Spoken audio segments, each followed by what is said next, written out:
لا حول ولا قوة إلا بالله العلي العظيم حسبنا الله ونعم الوكيل نعم المولى ونعم النصير أعوذ بالله السميع العليم من الشيطان اللعين الرجيم بسم الله الرحمن الرحيم الحمد لله الذي لم يتخذ ولدا ولم يكن له شريك في الملك ولم يكن له ولي من الذل وكبره تكبيرا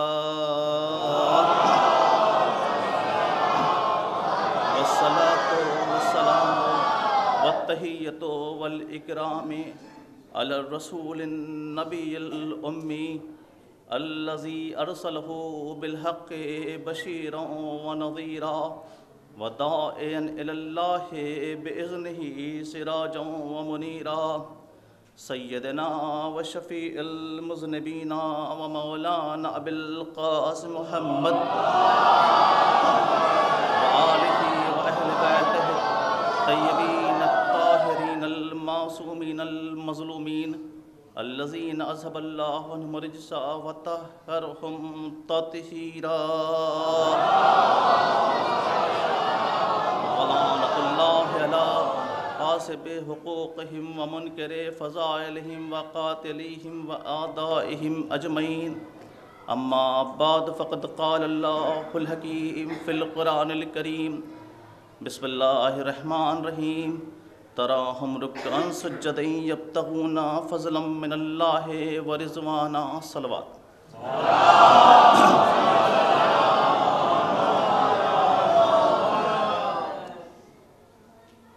حضرات مومنین، یہ پروگرام جو بارگاہ بیت الحزن میں ہو رہا ہے، اس پروگرام میں مجھے ایک میزبان کی حیثیت حاصل ہے، اس لیے میں نے چاہا کہ زیادہ زیادہ بیرونی ذاکرین کرام علماء کرام آئے، ان کے بیان سے مستفید ہوں، مگر میں اپنے چھوٹے ماموں مولانا منتظر جعفری صاحب کے حکم کے احترام میں آپ کے سامنے آ گیا ہوں۔ اور دوسری بات یہ ہے کہ مولانا شفیق صاحب نے جو وقت مجھے دیا ہے وہ اتفاق سے دسترخوان اور مصلی کا دونوں اول وقت ہے، تو اس لیے میں بہت زیادہ آپ کے بیچ حائل نہیں ہونا چاہتا ہوں۔ آپ جانتے ہیں اللہ نے سجدہ گزاروں کو پیدا کیا، سجدے کو نہیں۔ سجدہ گزار اللہ کی مخلوق ہیں اور سجدے مخلوق کی خلقت۔ اذان ہو رہی۔ سجدہ کرنے والے مالک کی مخلوق ہیں اور سجدہ مخلوق کی خلقت۔ سجدہ گزار جہان تخلیق کا شاہکار ہے اور سجدہ دنیائے خلق کا اعتبار۔ آپ جانتے ہیں، اس سے پتہ چلا کہ ان مخلوق سجدہ کیا کرتی ہے، کبھی اللہ سجدہ نہیں کرتا۔ سجدہ گزاروں کو پیدا کرنا اس کا کام ہے، سجدوں کو پیدا کرنا، وجود دینا اس کا کام نہیں۔ یہ مخلوق کا کہنا چاہیے انوینشن ہے، اس کا کریشن ہے۔ مگر یہاں پر ایک سوال آتا ہے کہ اگر یہ سجدہ مخلوق نے پیدا کیا، مخلوق نے ایجاد کیا تاکہ حق بندگی، فریضہ بندگی کو ادا کیا جا سکے، تو مخلوق کون سی مخلوق ہے؟ اگر انسان کے علاوہ کوئی دوسری مخلوق ہے اور انسان اسی پیٹرن کو فالو کر کے سجدے کو ادا کر رہا ہے، تو اس کے معنی انسان اس مخلوق کا شاگرد ہوگا، اور شاگرد اور وہ مخلوق اس کی استاد ہوگی، اور شاگرد ہمیشہ استاد سے مفضول ہوا کرتا ہے، استاد ہمیشہ شاگرد سے افضل۔ تو ایسے سجدے سے فریضہ بندگی تو ادا ہوگا، مگر انسان کے سر پہ لگا ہوا عظمت کا تاج، ڈگنیٹی کا کراؤن گر جائے گا، اس کی اشرفیت خطرے میں پڑ جائے گی۔ تو ہمیں جائزہ لینا ہے کہ سجدہ آخر کس نے ایجاد کیا، کس کے ذریعے سے پیدا ہوا، مرحلہ وجود میں آیا۔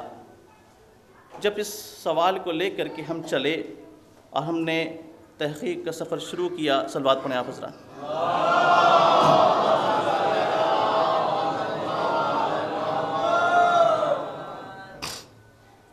اس سے بہتر صلوات پڑھیں آپ حضرات۔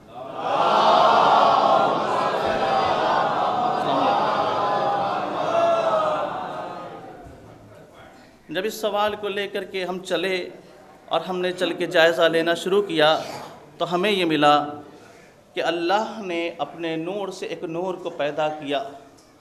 یہ نور وہ تھا جو پیدا ہوا تو ایک دم اسٹریٹ تھا، 180 ڈگری کے اینگل پر، یعنی صراط مستقیم، اور نور ہمیشہ سیدھا چلتا ہے، کبھی ٹیڑھا میڑھا نہیں چلا کرتا، آپ جانتے ہیں، اسٹریٹ تھا۔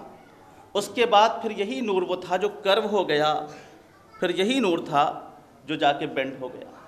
جب یہ نور اسٹریٹ ہوا تو اس سے قیام کو وجود ملا، جب یہ نور کرو ہوا تو اسے رکوع کو وجود ملا، جب یہ نور بینڈ ہوا تو اس سے سجدوں کو وجود ملا، یعنی اسی نور کی خلقت ہے۔ اب یہ نور ہے کیا، یہ کون ہے؟ تو آپ جانتے ہیں کہ اللہ نے اس نور کا مزاج یہ رکھا کہ بغیر انسیت اور اٹیچمنٹ کے جی نہیں سکتا، اور بغیر خوشی اور پلیزر کے یہ رہ نہیں سکتا۔ اسی لیے انسیت کے اعتبار سے اسے انسان کہا گیا، اور خوشی کی مسرت کے اعتبار سے اسے بشر کہا گیا۔ تو پتہ یہ چلا یہ سجدہ اس بشر کی مخلوق ہے، اور اس بشر نے اس کی تعلیم دنیا کی ساری مخلوق کو دی ہے، اس لیے ایسے سجدے سے تاج عظمت بھی باقی ہے اور فریضہ بندگی بھی ادا ہو رہا ہے۔ مگر میں جو بات یہاں پہ کہنا چاہتا ہوں، اس کے ثبوت کیا ہے آپ جانتے ہیں، اس کی دلیل کیا ہے؟ آپ دوسرے مخلوقات کو دیکھ لیں، آپ ملک کو دیکھ لیں، فرشتوں کو دیکھ لیں، آپ دیکھیں گے جو قیام میں ہے وہ قیام میں ہے، جو قعود میں ہے وہ قعود میں ہے، جو رکوع میں ہے وہ رکوع میں ہے، جو سجدے میں وہ سجدے میں۔ قیام والا قعود میں نہیں، قعود والا قیام میں نہیں، سجدے والا سجدے میں نہیں، رکوع والا رکوع میں نہیں۔ یہ کیا ہوا؟ مگر جب انسان آیا تو ہم نے دیکھا کبھی یہ قیام میں آتا ہے، کبھی قعود میں آتا ہے، کبھی رکوع میں آتا ہے، کبھی سجدے میں ہے۔ تو یہ وجہ یہ ہے کہ جس نے سیکھا، جو سیکھا وہ کر رہا ہے، اور جس نے سکھایا وہ سب کچھ کر رہا ہے۔ صلوات بر محمد۔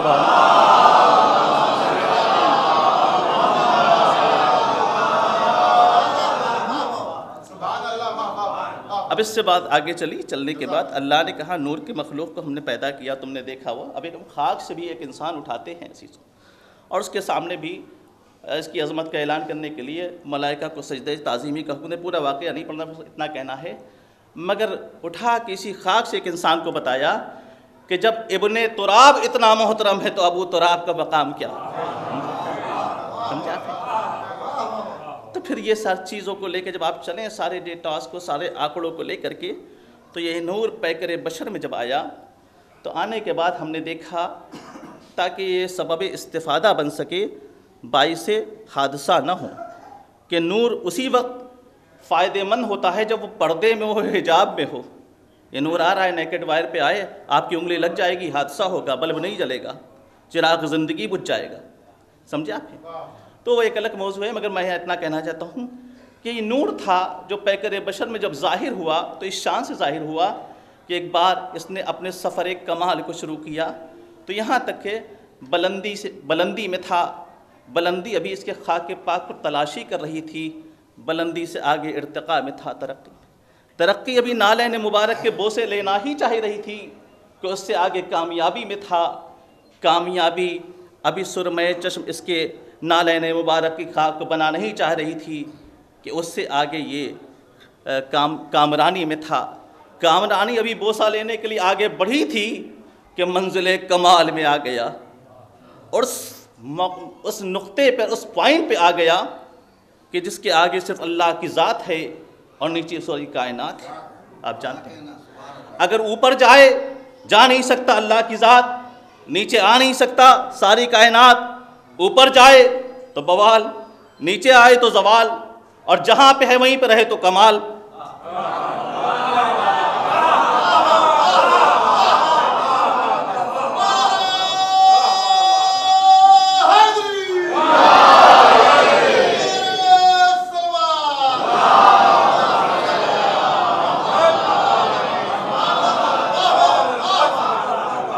کیونکہ کمال کا مزاج یہ ہوتا ہے، کمال کی انسٹنکٹ میں، اس کی جبلت میں یہ ہے کہ ہمیشہ علو چاہتا ہے، آگے بڑھنا چاہتا ہے، آگے نکلنا چاہتا ہے، کبھی جھکنا نہیں چاہتا۔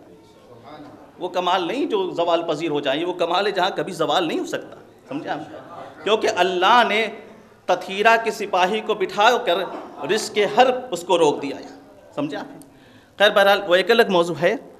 تو اب آگے جا نہیں سکتا اللہ کی ذات، نیچے آ نہیں سکتا ساری کائنات، جہاں پہ وہیں پہ رہے تو کمال۔ تو اب تقاضائے عدل الہی یہ ہے کہ اگر آگے جا نہیں سکتا تو جہاں تک آ گیا ہے، جس نقطۂ مختتم پر آ گیا ہے، جس فائنل پوائنٹ پہ پہنچ گیا، وہیں پہ رہنے دے، آگے نہ بڑھنے دے، اسی سطح پہ پھیلنے دے، تاکہ اگر ایسے نہیں تو ایسے۔ تو عزیزو اب کوئی پوچھے یہ کیا ہے، کہ یہ اٹھیں تو محمد، پھیلیں تو آل محمد۔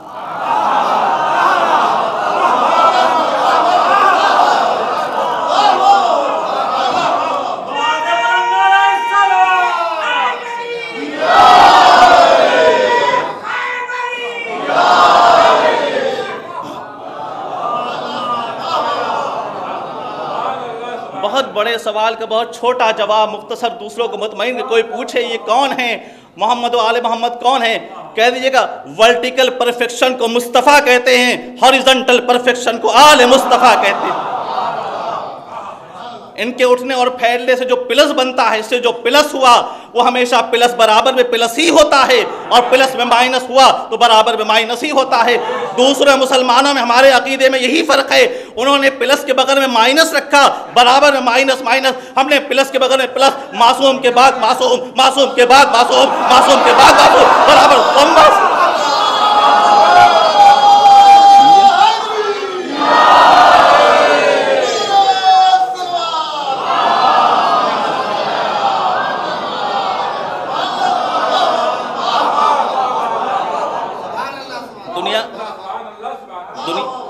دنیا کے ہر گھر میں ایک پرابلم ہے، ایک سوشل کیلیمٹی ہے۔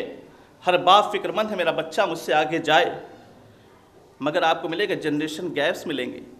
ضروری نہیں ایک ڈاکٹر کا بیٹا ایک ڈاکٹر ہو، ایک انجینئر کا بیٹا ایک انجینئر ہو، ایک ادیب کا بیٹا ایک ادیب ہو، ایک فلسفی کا بیٹا ایک فلسفی ہو، ایک پروفیسر کا بیٹا ایک پروفیسر ہو، ایک دانشور کا بیٹا ایک دانشمند ہو، ایک عالم کا بیٹا ایک عالم ہو۔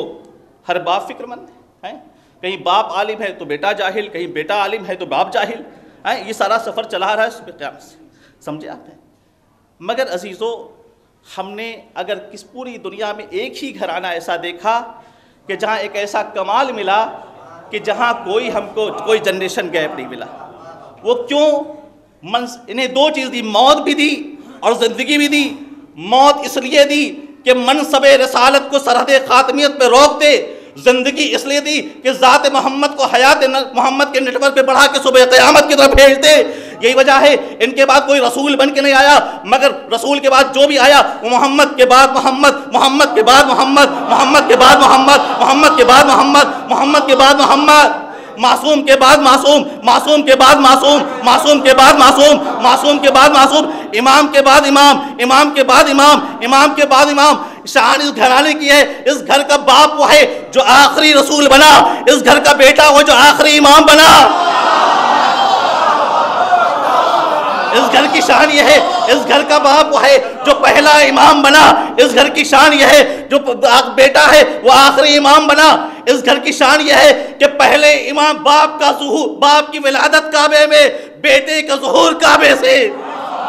وہ مولود کعبہ، یہ موعود کعبہ، اس گھر کا جد آیا، باپ آیا، فضل الہی کو دکھانے کے لیے آخری نبی بنا، بیٹا آ رہا ہے عدل الہی کو دکھانے کے لیے آخری امام بن کر صلوات پر محمد والا۔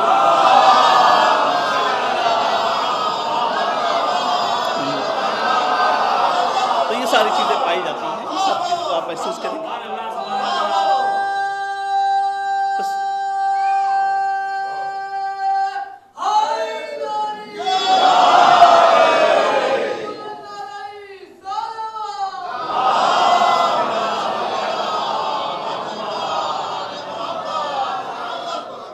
بہت ہے، میں کہاں تک جاؤں عزیزو، ان بات کو سمیٹ کے اتنا کہنا چاہتا ہوں چونکہ جس مناسبت سے یہ پروگرام کیا گیا اس سلسلے میں آپ جانتے ہیں، اس گھر کے ایک دلیل کے طور پہ، ثبوت کے طور پہ آپ کے سامنے ایک مثال رکھ دیں کہ دیکھیے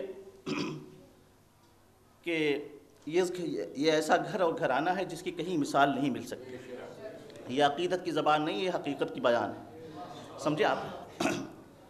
کیوں عزیزو؟ آپ دیکھیں کہ سجدہ ہم بھی کرتے ہیں، سجدہ انہوں نے بھی کیا، مگر ہم جتنا سجدہ کر لیں ساجد ہی کہلائیں گے، کبھی سجاد نہیں بن سکتے.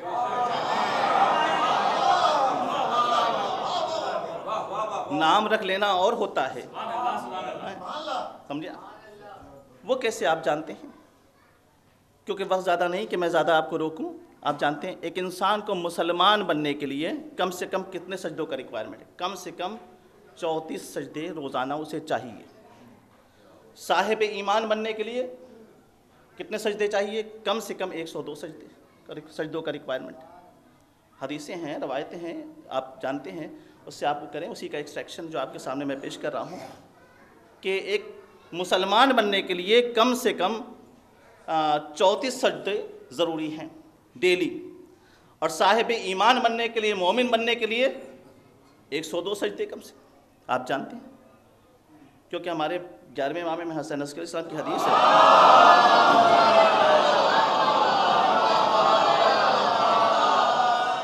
کہ مومن کی جو علامتیں بیان کی اس میں سے کہ دن و رات میں 51 رکعتیں نماز ہو، 51 رکعت نماز ہوگی تو ہر رکعت میں 2 سجدہ، تو 102 سجدے ہوئے کہ نہیں ہوئے؟ تو یہ ساری چیزیں. مگر آپ مسلمان کو دیکھیں، صاحب ایمان کو دیکھیں، وہاں پر آپ کو پتہ چل جائے گا کہ اگر مومن ہے تو 102 سجدے والا ہے، مسلمان ہے تو 34 سجدے والا ہے. اس سے زیادہ اس کی حیثیت نہیں ہے روزانہ. سمجھے آپ؟ اب آئیے آل محمد کی بات کو لیجیے. ان کے ہاں تاریخ کو، آگے کی جنریشن کو ریکارڈ دینا تھا، اس لیے 1000 تکبیروں کی آواز سنی، ہر تکبیر پہ 2 سجدے رکھ لیے اس نے، تو کیا ہو گئے کہ 2000 سجدے، 4000 سجدے ہو. مام کے باغ میں 4000 پیڑ تھے، ہر پیڑ کے نیچے 2 رکعت نماز روز پڑھتے تھے، تو 8000 رکعت نماز تو 16000 سجدے ہو گئے. یہ تاریخ کی جو سرسری نظر ہے، جتنا اس میں آ سکا وہ تاریخ نے کیپچر کر کے آپ کے حوالے کر دیا. مگر حقیقت کیا ہے آپ جانتے ہیں؟ ایک ہوتا ہے ہمارا گھر اور ایک ہوتا ہے اللہ کا گھر. ہمارا گھر ہمارا گھر ہوتا ہے، اس کا ہم کچھ نام رکھ لیں، مگر اللہ کا گھر وہ ہے جو مسجد کہلاتی ہے. سمجھے؟ آپ سے میں پوچھوں کہ آپ اپنے گھر میں نماز کہاں پڑھتے، سجدہ کہاں؟ آپ فوراً بتا دیں گے یہاں پڑھتا ہوں، یہاں پہ سجدہ کرتا ہوں. لیکن ہم پوچھیں آپ سے کہ اللہ کے گھر میں آپ وہ جگہ بتائیے جہاں پہ سجدہ نہیں ہوا ہو. آپ اس باریکی کو محفوظ، وہ جگہ بتائیے جہاں پہ سجدہ نہیں ہوا ہو، تو آپ فوراً کہہ دیں گے مسجد کہا ہی اسی لیے جاتا ہے، کوئی بھی جگہ مسجد کی زمین کا چپا چپا ایسا ہے جہاں پہ سجدہ ہوا ہے، کوئی بھی اس سے انکار نہیں کر سکتا. کہیں پہ کسی کا قدم ہے تو کسی کا سر ہے، کسی کا سر ہے تو کسی کا قدم ہے. تو جس جگہ پہ یہ تعین نہ ہو سکے کہاں پر سجدہ نہیں ہوا، وہ جگہ کہلاتی مسجد. جس جگہ کے بارے میں طے نہ ہو سکے کہاں پر سجدہ نہیں ہوا، وہ جگہ کہلاتی مسجد. اور جس انسان کے بارے میں طے نہ ہو سکے کب سجدہ نہیں ہوا، وہ کہلاتا سجاد. سمجھے آپ نے محسوس نہیں کیا؟ جہاں یہ طے نہ ہو سکے کہ کب سجدہ نہیں ہوا وہ کہلاتا سجاد، جہاں یہ طے نہ ہو سکے کہ کہاں پر سجدہ نہیں ہوا وہ مسجد، اور جہاں پر یہ طے نہ ہو سکے کہ کب سجدہ نہیں ہوا وہ سجاد. سمجھے عزیزو؟ اب سجاد اس گھر میں جتنے بھی آئے سب کے سب سجاد ہیں، کسی کے سجدے کا کوئی جواب نہیں. ہمارے چوتھے امام کو سید سجاد کہتے ہی ہیں عزیزو. اب سوچئے،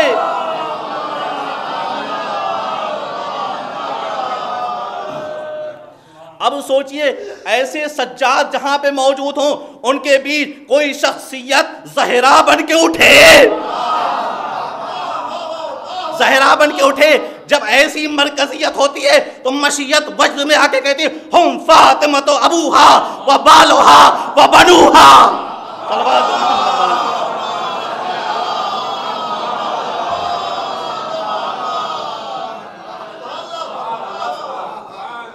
فاطمہ بن کے اٹھی تاکہ دنیا سلیقہ دعا سیکھے، زہرا بن کے جھکی تاکہ دنیا طریقہ سجدہ سیکھے. کوئی معمولی ہستی کا نام نہیں ہے. آپ کہیں بھی چلے جائیں گے، ہر جگہ کسی گھر میں چلے جائیں، یہ یونیورسل ٹروتھ ہے عزیزو. ہر جگہ زندگی ہارتی ملے گی، کہیں پہ زندگی کو آپ جیتتا نہیں دیکھیں گے. موت آئی، موت کے صیاد نے ہاتھ ڈالا، زندگی ختم ہو گئی، وہ دنیا سے چلا گیا. سمجھے آپ؟ موت مخلوق کا نام ہے، زندگی مخلوق کا نام ہے. بشر کی زندگی کو اگر موت چھین لے جائے تو اس کے معنی یہ ہے کہ فطری اعتبار سے تو اسے موت آنی ہے، مگر جو اللہ نے اشرفیت کا تاج لگا کے عظمت کا بھیجا ہے وہ ہل تو جائے گا. تو کیسے پتہ کریں کہ ہم کہاں سے اس عظمت کو بچائیں؟ تو عزیزو جب ایسے لوگ ہوتے ہیں جہاں پہ یہ کمال پایا جائے تو عزیزو مجھے کہنے دیجئے وہاں پہ ملک الموت آتا ہے، کہتا ہے کیا اجازت ہے میں آ جاؤں؟ اب دنیا کی تاریخ سے اس گھرانے کو ہٹا دیجئے تو یہی لکھے گا مؤرخ کہ زندگی ہاری ہے موت جیتی ہے، مگر اس گھرانے وہ کیا کہ موت ہاری ہے زندگی جیتی ہے. صلوات بر محمد وآلہ.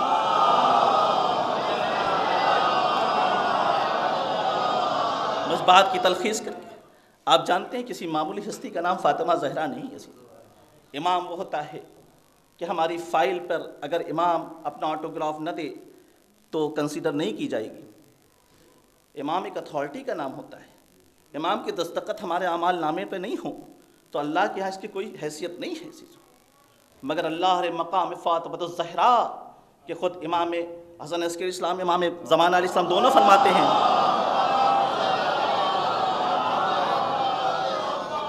کہ ہم تمہارے اوپر اللہ کی حجت ہیں اور ہماری جدہ ماجدہ ہمارے اوپر اللہ کی حجت ہے. یعنی امت وہ ہے جس کے نصیب کی باغ ڈور امام کے ہاتھوں میں ہے، امام وہ ہے جس کے تقدیر کا عروج فاطمہ زہرا کے ہاتھوں میں. سمجھا؟ اور کیوں نہ ہو عزیزو، اللہ نے شہزادی سے ایک ڈیوائن پیکٹ کیا، ایک ایگریمنٹ کیا جس میں نہ رسول کو شریک کیا، نہ مولا علی کو شریک کیا، نہ کسی بیٹے کو آپ کی شریک کیا، بلکہ اللہ اور فاطمہ زہرا ہے. بس اسی کو کہہ کے آپ کی زحمت کو تمام کروں گا. آپ جانتے ہیں وہ کیا تھا کہ فاطمہ اگر تمہارا باپ نہ ہوتا تو یہ کائنات نہ بناتا، تمہارا بیٹا نہ ہوتا تو یہ کائنات کو نہ رہنے دیتا. سمجھے آپ؟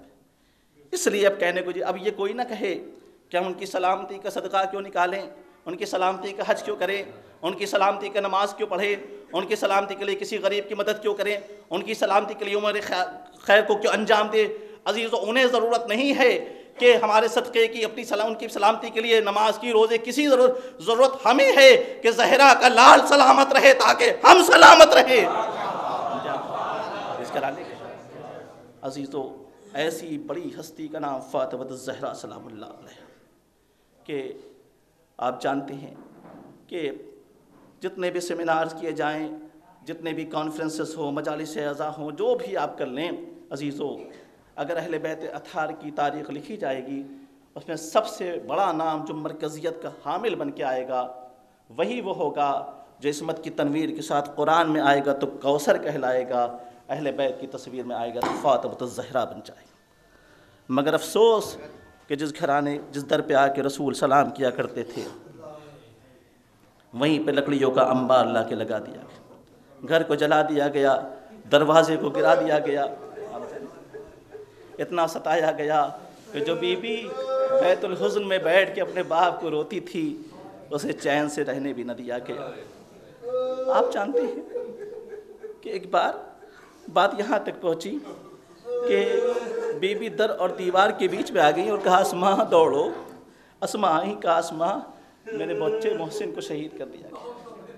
عزیزو لیکن شہزادی نے مدد کے لیے کسی کو نہیں پکارا، تڑپ کے کہتی ہے این المہدی، این المہدی، این المہدی، مہدی کہا میرا محسن شہید ہو گیا. سمجھے آپ عزیزو؟ اور آپ جانتے اس کے بعد یہاں تک کہ جناب اسماء سے شہزادی فرماتی ہیں اسماء دیکھو جب میں دنیا سے چلی جاؤں تو میرے بچوں کو میرے انتقال کی خبر مت سنانا بلکہ انہیں کھانا کھلا دینا. فضہ سے کہتی ہیں فضہ عرب میں جو تابوت اٹھتا ہے اس میں بڑی کہنا چاہیے کہ عریانیت ہوتی ہے، بے پردگی ہوتی ہے. فضہ نے کہا کہ ماڈل بنا کے دکھاتے ہیں ہمارے ملک میں جیسے ہوتا ہے. تو جناب فضہ نے ویسے کیا اور کرنے کے بعد کہا فضہ کو دعا دیے فضہ تم نے ہمارے پردے کو بچایا، اللہ تمہارے پردے کو بچائے.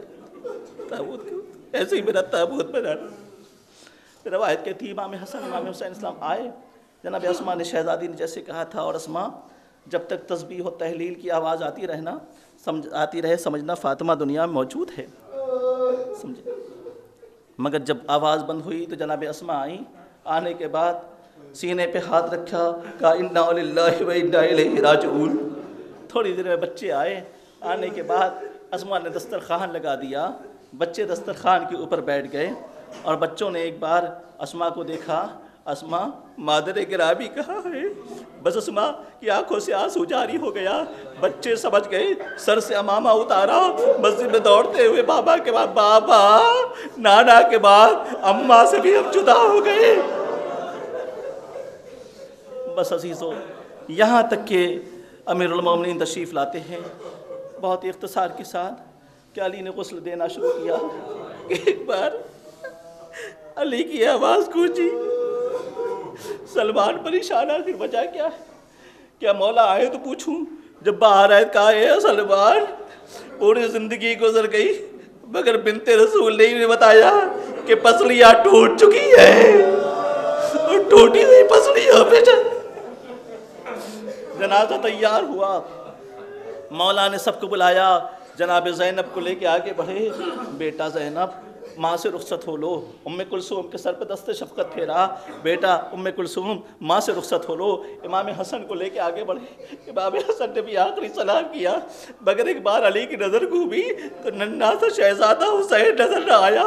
اب جو نظر پڑی تو کیا دیکھا، ماں کے پائے تھی، حسین اپنے ہاتھوں کو جوڑ کے کھڑے ہیں اور کہہ رہے اماں لبوں میں جنبش ہے، اے اماں میں خود سے آنے والا نہیں ہوں جب تک اس طرح سے نہ بلائیے گیا جیسے مادر عیسیٰ نے بند کفن توڑ کے بلایا تھا۔ بس ادھر حسین کے لبوں کی جنبش رکی، فاطمہ کے جنازے میں حرکت ہوئی، بند کفن ٹوٹا، آ میرے لال آ جا۔ حضرت جبریل چلے، یا علی حسین کو ہٹا لیجئے ورنہ قیامت سے پہلے قیامت آ جائے۔ میں کہوں گا مولا یقیناً یہ مدینہ ہے، ذرا 57 برس کے سن میں کربلا میں بھی آ جائیے گا۔ یہی وجہ ہے عزیزو، حسین مقتل میں بعد میں پہنچے، فاطمہ پہلے پہنچ گئی۔ نبی نے علی سے کہا سیدہ سے کہہ دو مامتا کی ترجمانی کا وقت نہیں، خنجر ظلم سے ہاتھ ہٹا۔ فاطمہ کا خنجر ظلم چلا، بوسہ گاہ نبوی کٹ گئی، زمین کربلا ہلنے لگی۔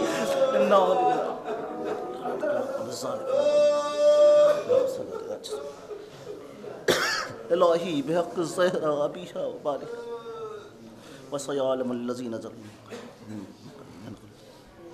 بار اللہ ہمارے سے مختصر سی جزا قبول فرما لے، ہمارے گناہوں کو معاف کر دے، جو مقروض ان کے قرض کی ادائیگی فرما، جو بے روزگار ان روزی سے لگا دے، جو روزی سے لگے ہوئے ان کی روزی میں برکت عطا فرما، ان کی روزی کی حفاظت فرما۔ جو بھی مومنین کرام کسی بھی طرح ظالموں کے ہاتھوں ستائے جا رہے ہیں انہیں ظالموں سے نجات دے۔ پالنے والے ہماری قوم کے علمی اور قرآن فہمی کے معیار کو بلند اور اقتصادی اور معاشی حالات کو بحال کر دے۔ پالنے والے سعودی عربیہ کی حکومت کو تہس نہس کر دے، اور جلد جلد وہ دن آئے کہ وہ بیت الحزن جہاں ابھی بھی اپنے بابا کو رویا کرتی تھی اس کی پھر تعبیر ہو، شہزادی کا روزہ پھر تعبیر ہو، اور شہزادی کے قاتلین مسلمانوں کی نظر بے نقاب ہو کے آ جائیں۔ پالنے والے اموات مومنین و مومنات کی مغفرت فرما، خصوصاً اس خانوادے سے متعلق جو مرحومین و مرحومات ہیں جنت النعیم علیہم جوار معصومین کرامت فرما، ہم سب کو حج و زیارات کی توفیق کرامت فرما، بانی مجلس کے توفیقات میں اضافہ فرما، پالنے والے فرزند زہرا کے ظہور میں تاجیل فرما، اور ہم سب کو ان کے آبان و انصار ماتم